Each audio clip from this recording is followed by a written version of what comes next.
জামাতে ইসলাম গণতান্ত্রিক প্রক্রিয়ায় ক্ষমতায় আসতে পারবে না। তারা পিআরের মাধ্যমে এভাবে বারবার সরকার পরিবর্তনের একটা প্লট তৈরি করতে চায়, যাতে করে ঝড়ে বগে কোনো একবার তারা পেয়ে যায়।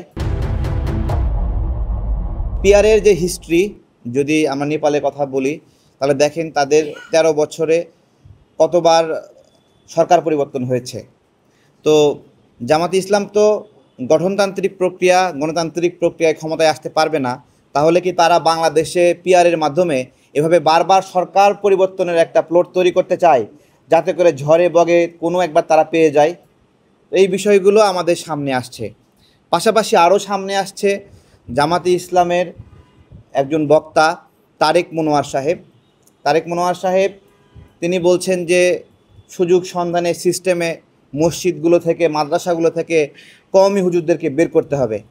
জামাতকে আমরা সাবধান করছি, এই তারেক মনোয়ারকে আপনারা নিয়ন্ত্রণ করেন। যদি নিয়ন্ত্রণ করতে না পারেন, তাহলে এই জামাতকে তারেক মনোয়ার ডুবাবে।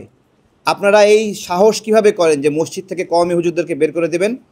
আজকে তো যে 2 জন কওমি হুজুর কয়েকদিন আগে মারা গেল, আমরা তো এখন সন্দেহ করব যে এই যে কওমি হুজুরদেরকে আপনারা বের করতে চান মসজিদ মাদ্রাসা থেকে, তাহলে এই হত্যাকাণ্ডের সঙ্গে আপনাদের হাত আছে কি না? যে হত্যাকাণ্ড অন্ধকারে ঘটে, সেই হত্যাকাণ্ড বিষয়ে আমাদের সন্দেহ হয় এটা জামাত শিবির করলো কিনা।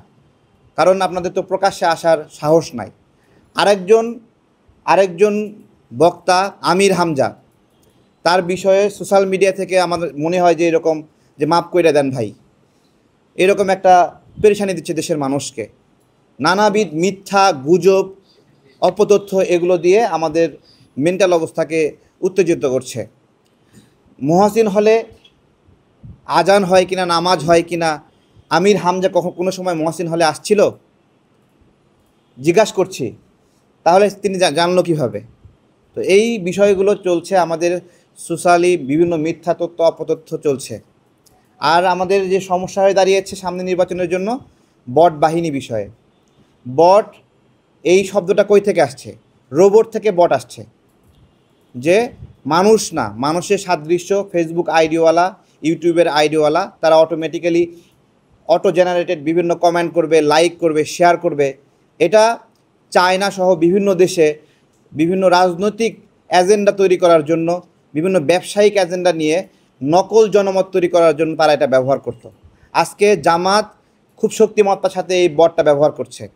বট বললে জামাত খেপে যায় কেন? তার মানে এই বটটা তাদেরই একটা অর্জন। তো আমরা বলবো যে আপনারা এই বটকে না কিনে মানুষকে সাথে করে নেন, যাতে করে আপনাদের সুবিধা হয়।